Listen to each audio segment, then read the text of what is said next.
आपको नहीं लगता ये आपको आना चाहिए राजनीति? गारंटी देखनी हो, कांग्रेस की गारंटी और बीजेपी की गारंटी, तो आपको कौन सी गारंटी देश के लिए बेहतर लगती है? नहीं, मैं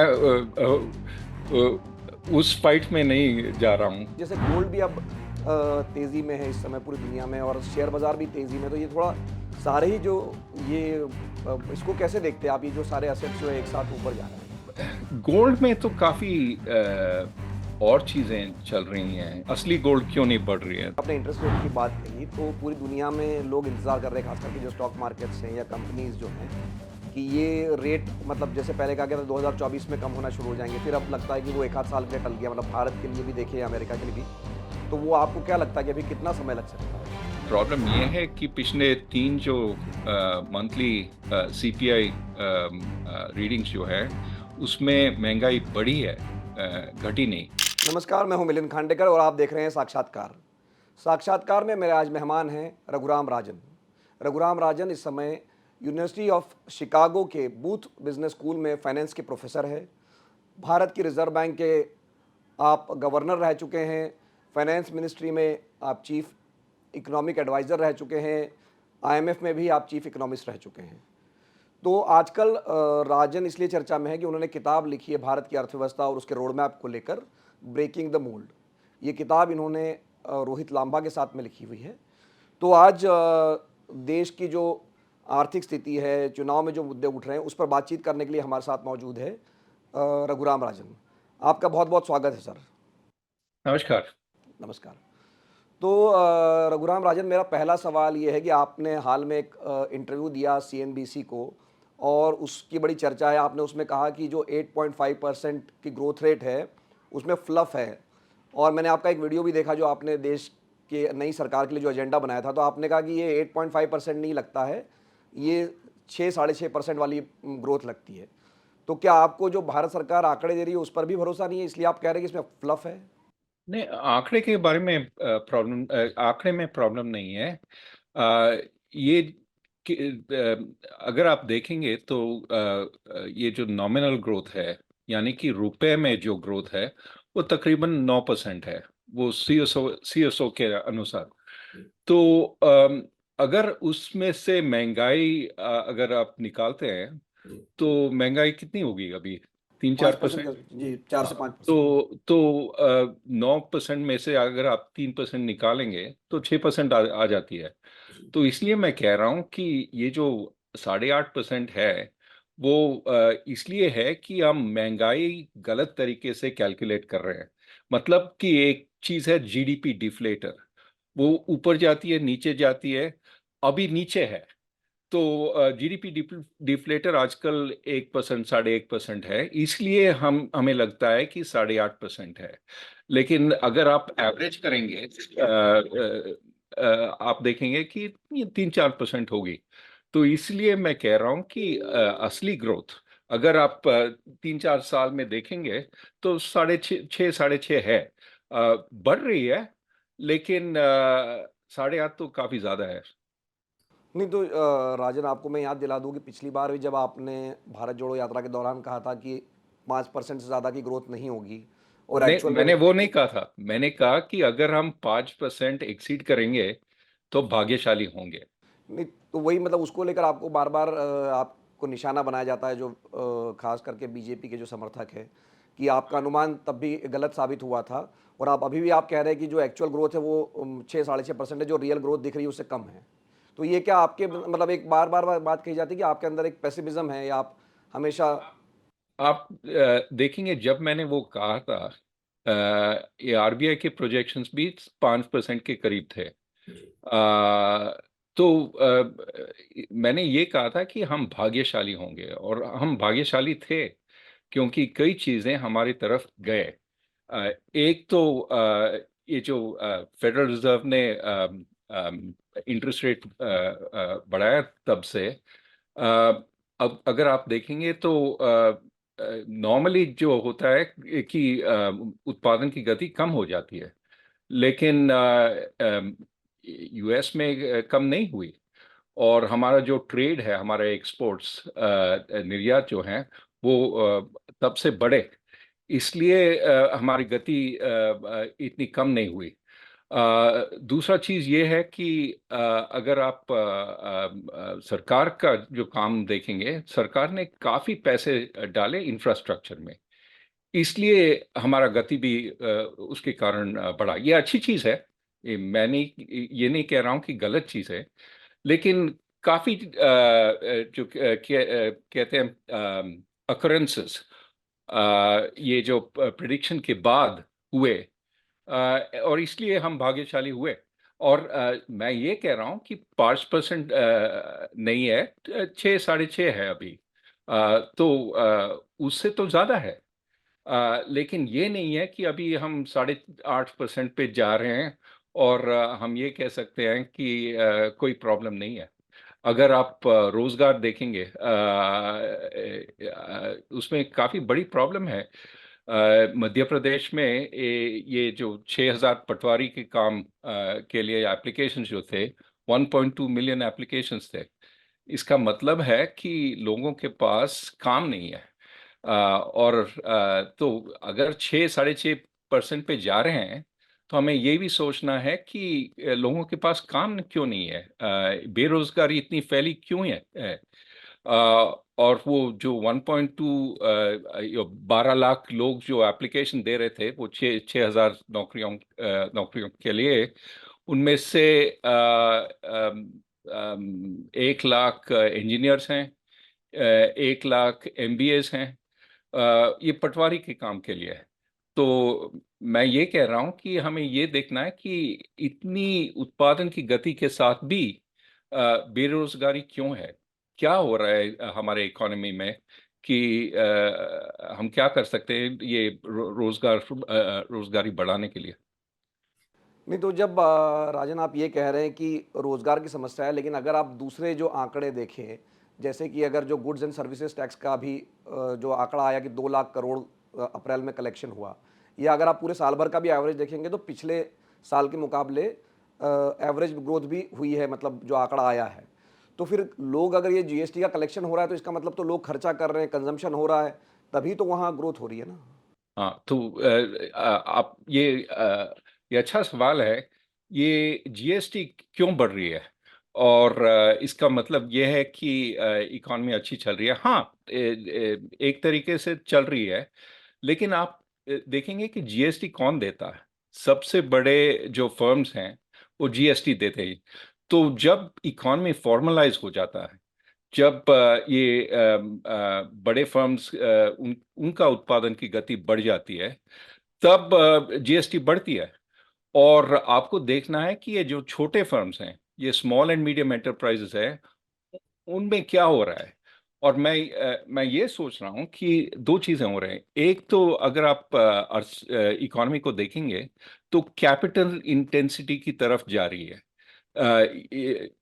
स्टील, एल्यूमिनियम, ये जो सेक्टर्स हैं ये बढ़ रहे हैं, और ये बढ़ रहे हैं क्योंकि गवर्नमेंट इंफ्रास्ट्रक्चर में काफी एक्सपेंडिचर खर्च कर रही है। एक वो है कि इकोनॉमी कैपिटल इंटेंसिव हो रहा है। अगर आप ये आईआईपी के सेक्टर्स देखेंगे, Indian index of industrial production, उसमें 12 सेक्टर्स, उनमें उत्पादन 2015-16 से अभी कम है। वो कैसे सेक्टर्स हैं? Leather, textiles, garments. तो ये सब सेक्टर्स काफी लेबर इंटेंसिव हैं, और इनमें उत्पादन की गति बहुत ही कम है। अगर आप एक्सपोर्ट्स देखेंगे, हमारे गारमेंट्स के एक्सपोर्ट्स ये पिछले 10 साल में 4% बढ़े हैं। और अगर आप बांग्लादेश को देखेंगे, वियतनाम को देखेंगे, 70-80% बढ़े हैं उनके उनके गारमेंट एक्सपोर्ट्स। इसका मतलब ये है कि इकोनॉमी की गति अच्छी है, लेकिन लेबर इंटेंसिव सेक्टर्स की गति अच्छी नहीं है। और इसलिए अ, एक तो फॉर्मलाइजेशन हो रही है, जो बड़े फर्म्स जो बना रहे हैं उनकी गति अच्छी चल रही है। और सेकंड, ये जो लेबर इंटेंसिव सेक्टर्स हैं उनकी गति अच्छी नहीं है। तो हाँ, हम दोनों चीजें देख सकते हैं। एक तो जीएसटी बढ़ रही है क्योंकि बड़े फर्म्स जीएसटी दे रहे हैं, और दूसरी तरफ से बेरोजगारी बढ़ रही है क्योंकि ये लेबर इंटेंसिव सेक्टर्स बढ़ नहीं रहे हैं। नहीं, तो जो बात आपने कही वही बात शेयर बाज़ार पे भी लागू होती है, क्योंकि आप देख रहे हैं कि all time high stock market है, और मतलब मैं वही सवाल दोहरा रहा हूँ कि अगर हमारी ग्रोथ नहीं हाँ, होगी तो सो स्टॉक। शेयर बाजार में कौन से कंपनी कोट होते हैं? बड़े कंपनी ना, छोटे कंपनी वहां पे जाते नहीं है। और ये स्मॉल एंड मीडियम एंटरप्राइजेस हैं, अगर आप उनको their numbers show up in GDP in 2-3 years, not immediately. तो अभी के जो जीडीपी नंबर्स हैं वो बड़े फर्म्स के जीडीपी हैं। नहीं, पर उनमें मैं से बात। उनमें से ये सीएसओ जो है बड़े छोटे फर्म्स के नंबर्स एस्टिमेट करती है। लेकिन आप अगर वही एस्टिमेट्स छोटे फर्म्स पे रखेंगे तो आपको ऐसा मालूम पड़ेगा कि उत्पादन की गति काफी बढ़ रही है, लेकिन इकोनॉमी में स्प्लिट हो रही है। ये जो बड़े फर्म्स हैं उनकी गति काफी ज्यादा है। नहीं, पर मैं मेरा सवाल ये है सर कि जो मार्केट मान लीजिए जिस तरह से भी रिएक्ट कर रहा है, लेकिन अगर आप देखेंगे कि जो रिटेल पार्टिसिपेशन है, खास करके जो अगर आप उत्तर प्रदेश जैसे राज्य में देखेंगे, वहाँ से म्यूचुअल फंड का इन्वेस्टमेंट बढ़ रहा है, वहाँ पर जो मतलब फोलियोज बढ़ रहे हैं, या स्टॉक मार्केट के जो डीमेट अकाउंट बढ़ रहे हैं, वो पहले गुजरात, महाराष्ट्र या साउथ से आते थे, लेकिन अब वो जो है उत्तर भारत से भी वो पार्टिसिपेशन बढ़ रहा है।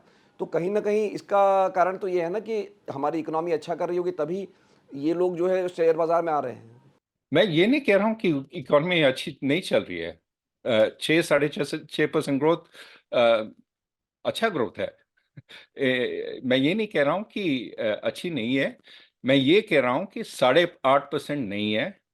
और दूसरा चीज भी ये कह रहा हूँ कि इसमें से एम्प्लॉयमेंट जनरेशन अच्छी नहीं है।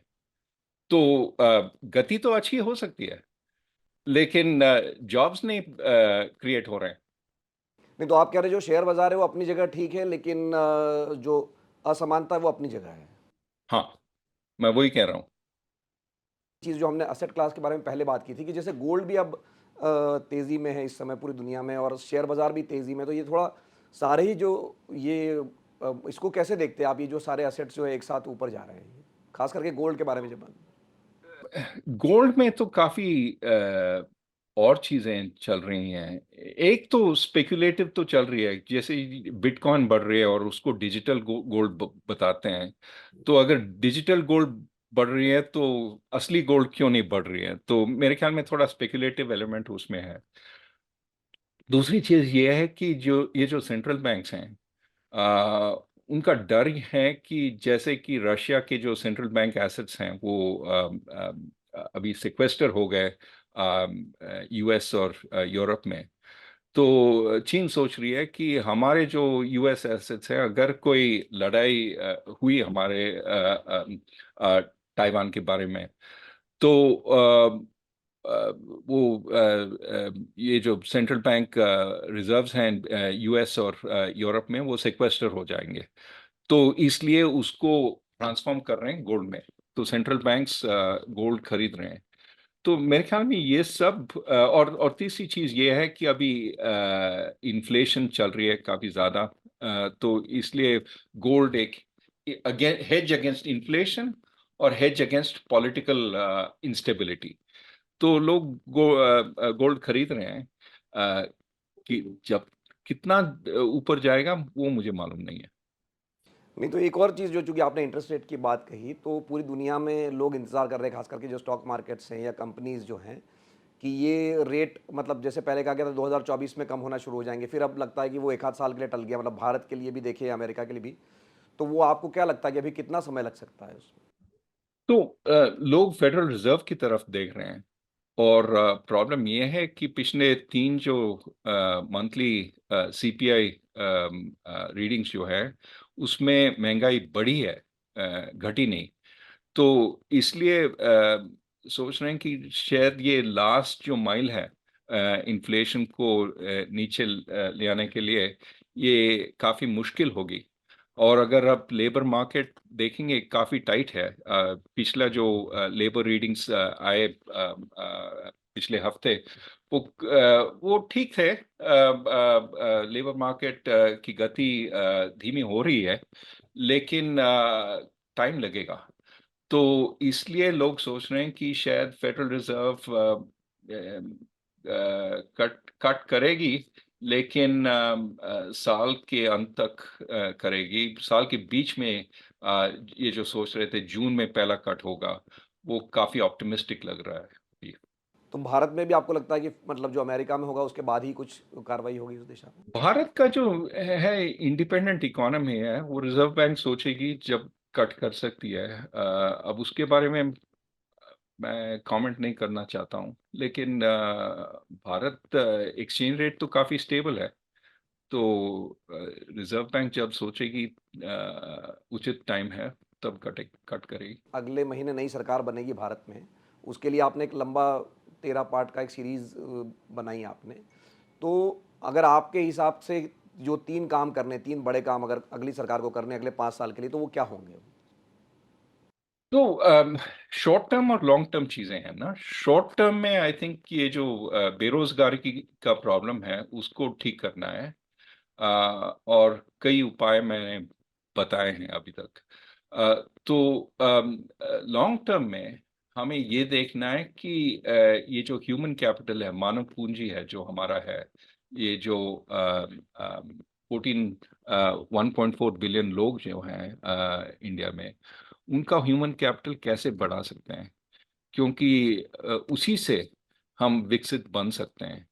तो हमें शिक्षा की तरफ देखना है। हमारे विश्वविद्यालय में एक भी टॉप 100 में नहीं है, तो उसको कैसे कर सकते हैं। और जो एवरेज क्वालिटी है कॉलेजेस के, उसको कैसे बढ़ाएंगे। एक अच्छी रिपोर्ट है गवर्नमेंट की, नेशनल एजुकेशन पॉलिसी, उसको इम्प्लीमेंट कैसे कर सकते हैं। तो वो सब हमें सोचना है। तो लॉन्गर टर्म विजन वो होगी। लेकिन ये जो अच्छी चीजें चल रहे हैं जैसे इंफ्रास्ट्रक्चर बिल्ड आउट, उनको कंटिन्यू करना चाहिए, और कैसे कंटिन्यू करेंगे वो भी सोचना है। तो काफी सॉर्ट ऑफ रिफॉर्म्स हैं टेबल पे। सोचना चाहिए कैसे करेंगे। जी। तो अबर जो मैं आपकी किताब का भी जो मतलब जो सार है एक तरह से, या उससे बार-बार एक बात ये निकल के आ रही है कि जो आपने कहा कि जो ये बेरोज़गारी की समस्या है, उसको दूर करने का एक तरीका ये है कि हम सर्विस लेड इकोनॉमी बने, बजाय कि हम मैन्युफैक्चरिंग पर ज़ोर दें। तो क्या यही हल है जो आप कह रहे हैं कि 12 लाख लोग आ जा रहे हैं 6,000 नौकरियों के लिए? तो इसका हल क्या है जो ये आप समस्या बता रहे हैं उसका? तो एक तो है कि कई सेक्टर्स काफी अच्छे चल रहे हैं। ये कैपिटल इंटेंसिव सेक्टर्स अच्छे जा रहे हैं। और दूसरा ये सेक्टर है हाई स्किल्ड सर्विसेज। ये जो लोग ग्लोबल कैपेबिलिटी सेंटर्स के लिए काम कर रहे हैं, जेपी मॉर्गन के 60,000 एम्प्लॉयज हैं इंडिया में, जो ट्रेडिंग कर रहे हैं, सॉफ्टवेयर बना रहे हैं, कॉन्ट्रैक्ट्स लिख रहे हैं। तो वैसे काम तो बढ़ रहे हैं। लेकिन उसके लिए हमें क्या चाहिए। उसके लिए अगर वैसे नौकरी चाहिए लोगों को, तो एमबीए चाहिए या इंजीनियरिंग डिग्री चाहिए, और अच्छे इंस्टीट्यूशंस है, यानी कि आईआईटी, आईआईएम वगैरह। तो हम आईआईटी और आईआईएम तुरंत बढ़ा नहीं सकते हैं, टाइम लगता है। तो हम क्या कर सकते हैं। एक तो ये है कि एम्प्लॉयबिलिटी बढ़ा सकते हैं कई लोगों की। अगर आप मशीन लर्निंग उनको अगर आप ये जो कंप्यूटर ग्रेजुएट्स हैं, कंप्यूटर साइंस के ग्रेजुएट्स, लेकिन उनके कॉलेजेस अच्छे नहीं थे, अगर आप मशीन लर्निंग की कोर्स उनको दे सकते हैं, तो आपको उनको एम्प्लॉयबल बना सकते हैं। तो हमें ये सोचना है कि शॉर्ट टाइम में हम एम्प्लॉयबिलिटी कैसे बढ़ा सकते हैं।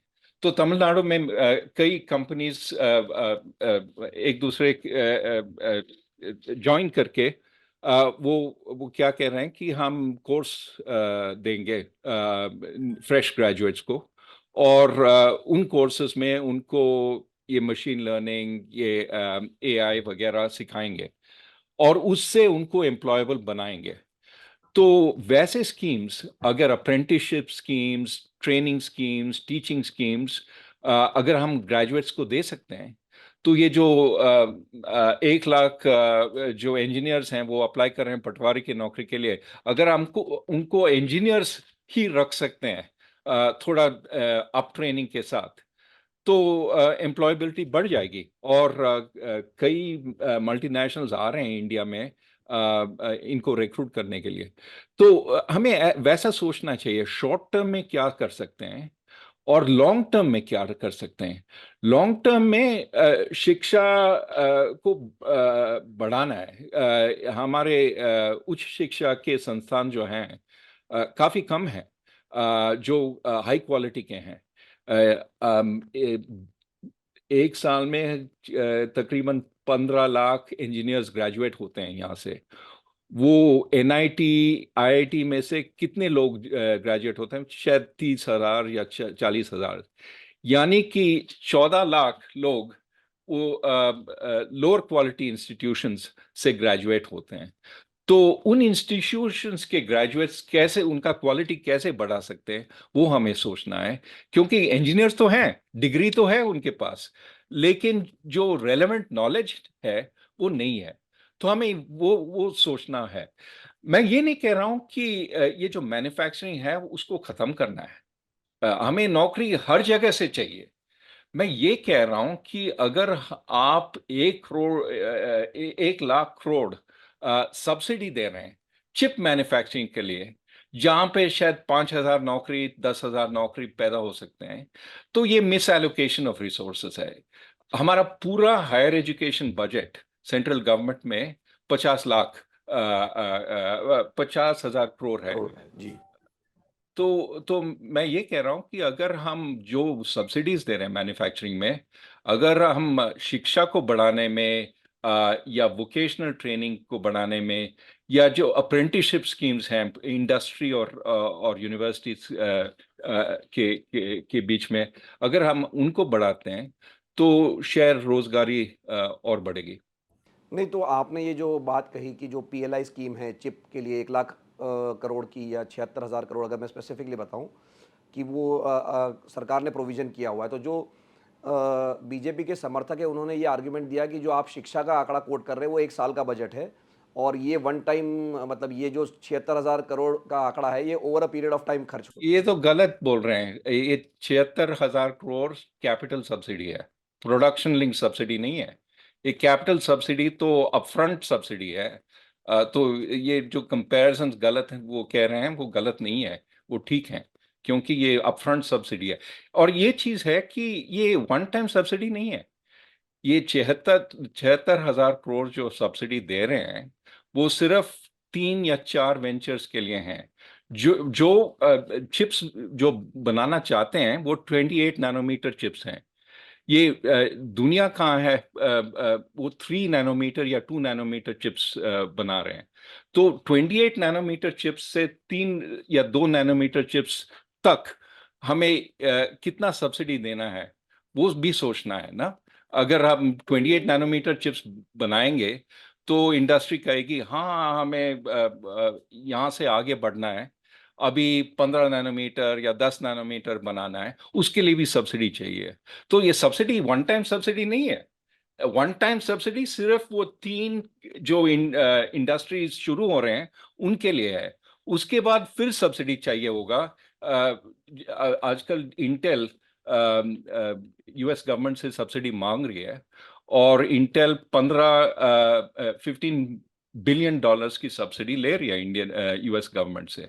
तो सब्सिडी की बात खत्म नहीं होती, जाती रहती है।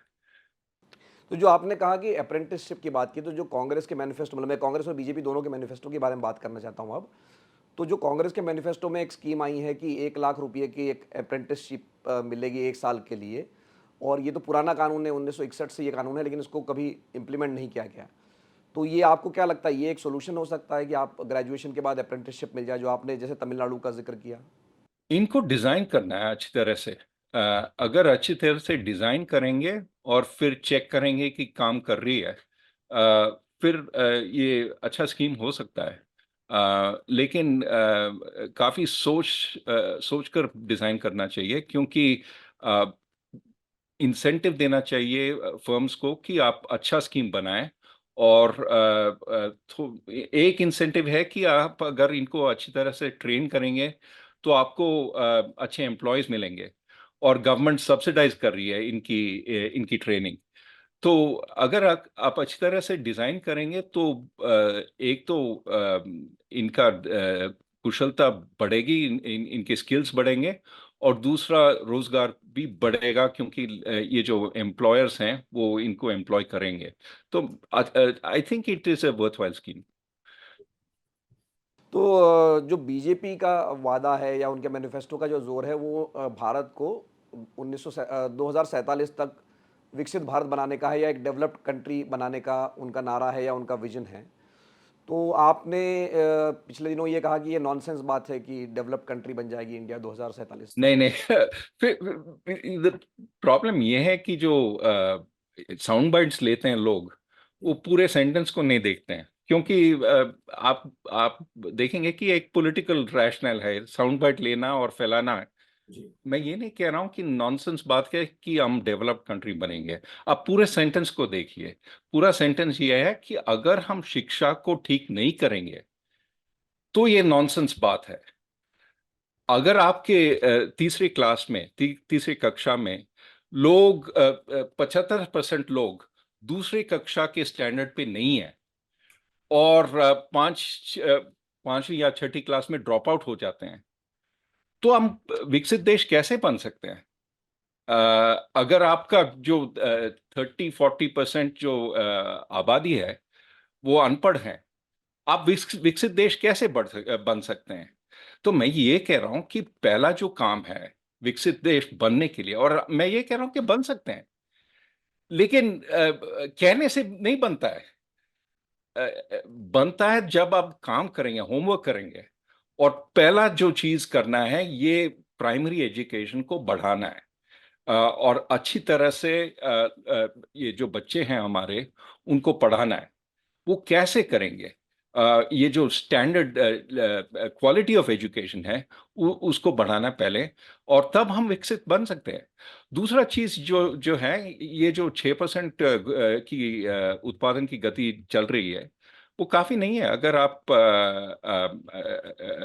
गणित के माध्यम से अगर आप देखेंगे तो तकरीबन 9 या 10% ग्रोथ चाहिए हमें, अगर हम विकसित बनना चाहते हैं 2047 तक।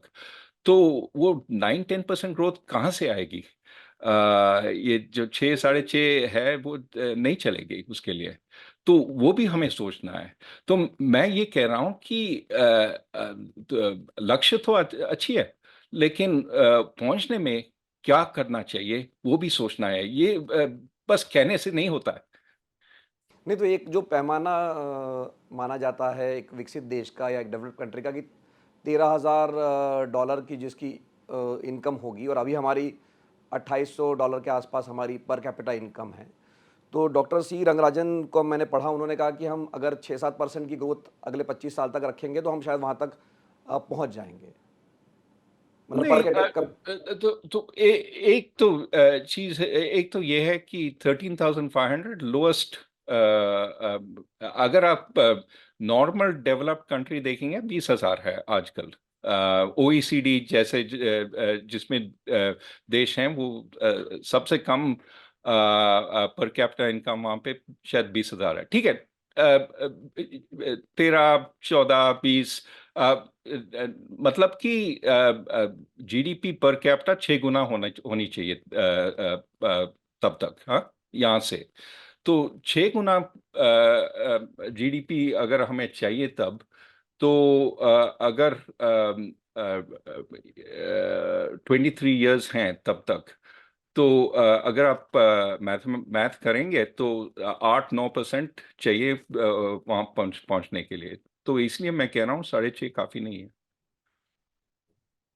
तो जो और भी चुनाव में जो बातें हो रही है इकोनॉमी को लेकर, एक इनहेरिटेंस टैक्स की बात आई, सैम पित्रोदा ने कहा था कि इस पर विचार करना चाहिए। हालांकि कांग्रेस पार्टी का ऑफिशियल स्टैंड नहीं है, उनके मैनिफेस्टो में भी कहीं ये बात नहीं रखी गई है। लेकिन आपको क्या लगता है कि मतलब जितनी असमानता है हमारे देश में, जिसकी आप भी बात कर रहे हैं, विषमता की, तो क्या इनहेरिटेंस टैक्स जैसे आइडिया पर विचार करना चाहिए? ना, हमें ये सोचना चाहिए कि ये जो सबसे नीची पीढ़ी है, जो जो बॉटम ऑफ द पिरामिड जो लोग हैं, उनको कैसे बढ़ाएं हमें। अगर वो अच्छे स्कूल्स जाते हैं, अगर अच्छे नौकरियां उनको मिलती है तो हमारा उत्पादन की गति काफी बढ़ सकती है। तो मेरे ख्याल में लेवलिंग अप के बारे में सोचना चाहिए कि उनको हम कैसे उठा सकते हैं, उनको सपोर्ट कैसे कर सकते हैं। और इसलिए मैं ये सोच रहा हूँ कि जो स्कीम्स हैं, अप्रेंटिसशिप स्कीम्स, एक तमिलनाडु में स्कीम है कि जो बच्चे स्कूल छोड़ के गए हैं, ड्रॉप आउट्स हैं, उनको उनको कैसे वापस ले आएं स्कूल्स में।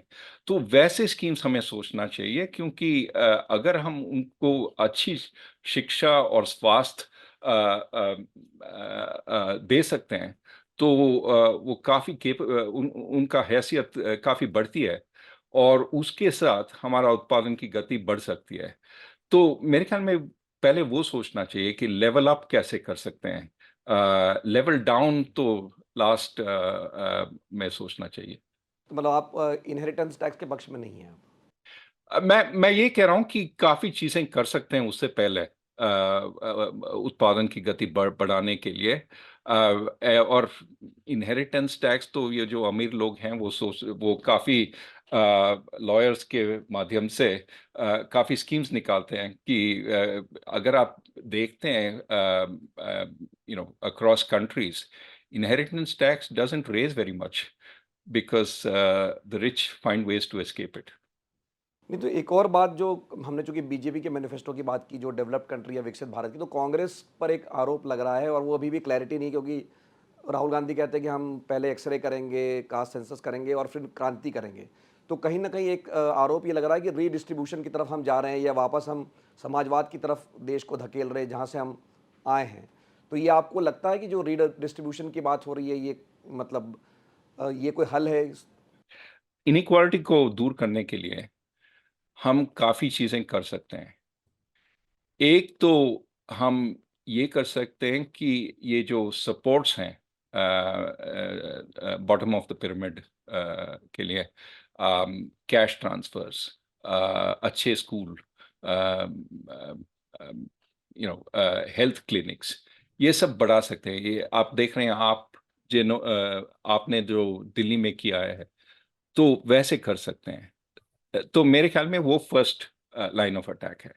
Second line of attacks opportunities को बढ़ाना है कि हम नौकरियां कैसे पैदा कर सकते हैं, हम लेबर इंटेंसिव सेक्टर्स को कैसे एंकरेज कर सकते हैं, हम लेबर इंटेंसिव एक्सपोर्ट्स को कैसे एंकरेज कर सकते हैं। जैसे हमारे किताब में हमने एक तिल्फी का एग्जाम्पल दिया है। ये बनारसी साड़ीज एक्सपोर्ट कर रहे हैं जी मैंने और पढ़ा। एम्प्लॉयमेंट दे रहे हैं काफी क्राफ्ट्समैन को जो हैंडीक्राफ्ट्स बनाते हैं, और उनको डिजाइनर्स के साथ शामिल करके नए जो डिजाइन्स हैं बना रहे हैं।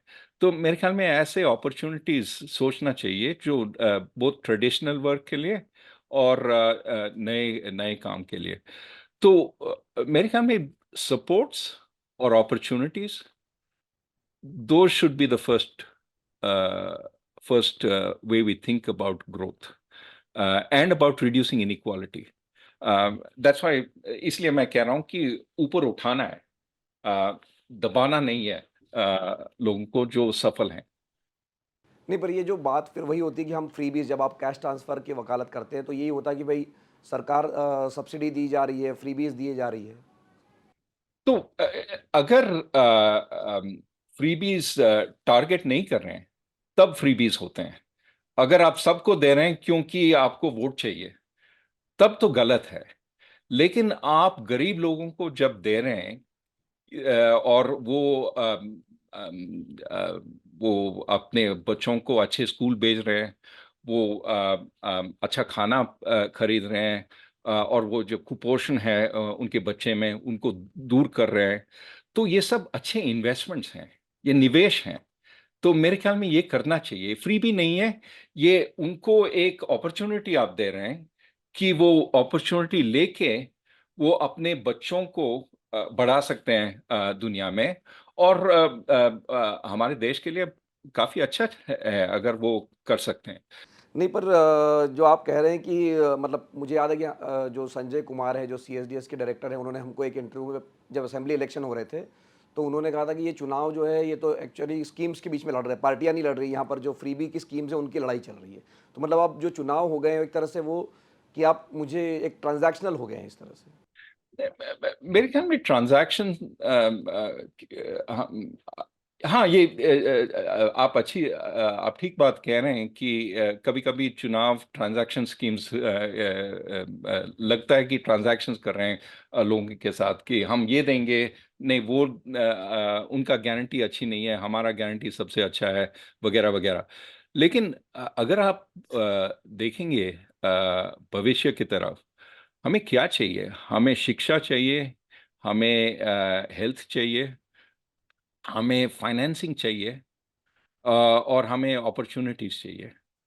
हम ये सब कैसे ले आएंगे? बात इसके बारे में होनी चाहिए। और मेरे ख्याल में अगर आप एक साइड चुनेंगे या दूसरे साइड चुनेंगे, अंत में कई डिफरेंसेस है जो ये इनके जो प्लान्स में है। तो मेरे ख्याल में जो डायरेक्टली मालूम होता है, तो ये फाइट बिटवीन स्कीम्स, मेरा ये गारंटी है, आपका ये वो गारंटी है। लेकिन आप लॉन्ग टर्म विजन देखेंगे तो लॉन्ग टर्म विजन अलग है दोनों पार्टी में। नहीं, तो डॉक्टर जो राजन, जो आपने बात कही कि गारंटी का शब्द का आपने इस्तेमाल कर ही लिया, तो अगर आपने दोनों का गारंटी देखनी हो, कांग्रेस की गारंटी और बीजेपी की गारंटी, तो आपको कौन सी गारंटी देश के लिए बेहतर लगती नहीं, मैं उस फाइट में नहीं जा रहा हूँ, वो नो कमेंट। है? तो एक और सवाल ये है कि आप जब भारत जोड़ो यात्रा में गए थे, तो उसके बाद में ये अटकलें लगी थी कि आप पॉलिटिक्स में आएंगे, फिर आप जब बीच में राज्यसभा चुनाव से पहले भी आप उद्धव ठाकरे से मिले या और नेताओं से मिले, तो ऐसा लगा कि आप पॉलिटिक्स में आएंगे, फिर आपने उसका खंडन किया, लेकिन क्या कोई ऐसा विचार है आपका कि आप राजनीति में आएंगे कभी? नहीं, मेरा जो स्पेशलिटी है वो अर्थशास्त्र है। और मैं एडवाइस दे सकता हूँ कि आप क्या स्कीम्स लगा सकते हैं, आप क्या प्रोग्राम्स लगा सकते हैं। लेकिन ये जो पॉलिटिक्स है, ये जो डे टू डे जो कहते हैं रिटेल पॉलिटिक्स, उसमें मेरा मन नहीं है। तो और लोग काफी अच्छा कर सकते हैं उसमें, उसमें मेरा जगह नहीं है। नहीं, तो आपको कोई राज्यसभा सीट ऑफर हुई थी, ये बात सही थी कि कोई ऑफर हुआ था? नहीं, कई मैं ये कहना चाहता हूँ कि मेरा जो काम है, अध्यापक का काम है, प्रोफेसर का काम है। और कभी कभी लोग बात करते हैं उसके बारे में, मेरा कोई उसमें डायरेक्टली पॉलिटिशियन बनने की कोई इंटरेस्ट नहीं है। नहीं, पर आपने कहा ना, जैसे और भी हमारे पास मतलब टेक्नोक्रेट्स या जो इकोनॉमिस्ट हैं, उनके पॉलिटिक्स में आने के हमारे पास उदाहरण है, मतलब सबसे उदाहरण तो सबसे बड़ा डॉक्टर मनमोहन सिंह का ही है कि लोगों ने किसी विषय में स्पेशलाइजेशन करने के बाद वो राजनीति में आए। तो आपको नहीं लगता कि आपको आना चाहिए राजनीति में? अब ये जो टेक्नोक्रेट का काम है वो तो हम कर सकते हैं, पॉलिसी एडवाइस या पॉलिसी क्रिएशन। लेकिन इलेक्शन लड़ना वो मेरा स्पेशलिटी नहीं है। तो और लोग कई टेक्नोक्रेट्स इलेक्शंस में आ गए और अच्छी तरह से लड़ रहे हैं, जैसे शशि थरूर है। तो लेकिन मेरा वो स्पेशलिटी नहीं है, मेरा कोई एडवांटेज नहीं है उसमें। तो आपने कहा था कि बेस्ट रिफॉर्म तो ये है कि हम डेमोक्रेसी में इन्वेस्ट करें, तो इसका क्या मतलब है? इसका मतलब ये है कि ये जो संस्थान है, जो स्वतंत्र संस्थान है, एक जमाने में स्वतंत्र थे, उनको फिर से स्वतंत्र बनाना है। जैसे कि ईडी, सीबीआई, जैसे कि इलेक्शन कमीशन। तो इनको स्वतंत्र कैसे बनाएंगे?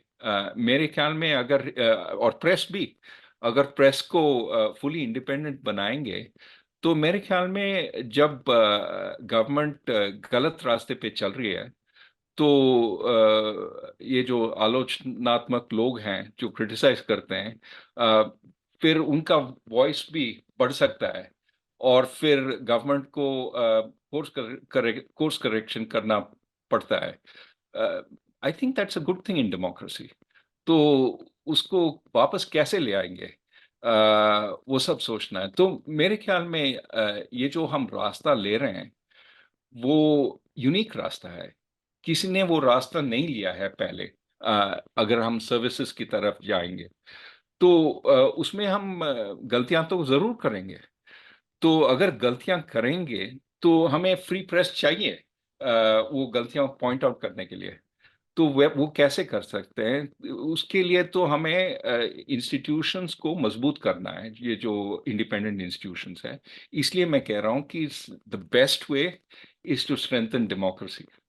नहीं तो एक बयान आया था, आपको याद होगा, कि बहुत ज़्यादा डेमोक्रेसी देश में इसलिए भी हमारा आर्थिक विकास नहीं होता है, और चीन का बार बार उदाहरण दिया जाता है कि चीन में डेमोक्रेसी नहीं है और वो हमसे बहुत आगे निकल गया। नो, अगर हम डेमोक्रेटिक नहीं थे तो शायद हम चीन जैसे बनते, और हम मोजाम्बिक जैसे भी बन सकते। तो ये जो अथॉरिटेरियन देश हैं, उनका डायरेक्शन दोनों तरफ हो सकता है। अगर आपका गवर्नमेंट अच्छा है तो आप अच्छी डायरेक्शन में जा सकते हैं, और खराब है तो आप नीचे भी जा सकते हैं। डेमोक्रेसी का ये स्ट्रेंथ है कि अगर गवर्नमेंट ठीक नहीं कर रही है आप उनको बाहर फेंक सकते हैं। और एक और स्ट्रेंथ है कि अगर आप नए रास्ते पे जा रहे हैं तो ये जो नेविगेट करने के लिए आपको काफी इंफॉर्मेशन मिलती है पब्लिक से। डेमोक्रेसी में अथॉरिटेरियन या अधिनायकवादी देश में वो इंफॉर्मेशन नहीं मिलती है क्योंकि लोग डरते हैं कुछ कहने से। तो ये जो मैं कह रहा हूँ कि क्रिटिसिज्म चाहिए, इसलिए चाहिए कि गवर्नमेंट उससे सीख सकती है और अच्छे रास्ते पे जा सकती है। बहुत बहुत धन्यवाद रघुराम राजन, हमसे बात करने के लिए। तो साक्षात्कार में आज मेरे मेहमान थे रघुराम राजन, जिन्होंने हमसे अपनी विचार साझा किए देश की इकनॉमी को लेकर, अगली सरकार का एजेंडा क्या होना चाहिए। बहुत बहुत धन्यवाद राजन, आपने हमसे बात की उसके लिए बहुत बहुत धन्यवाद आपका। नमस्कार। नमस्कार।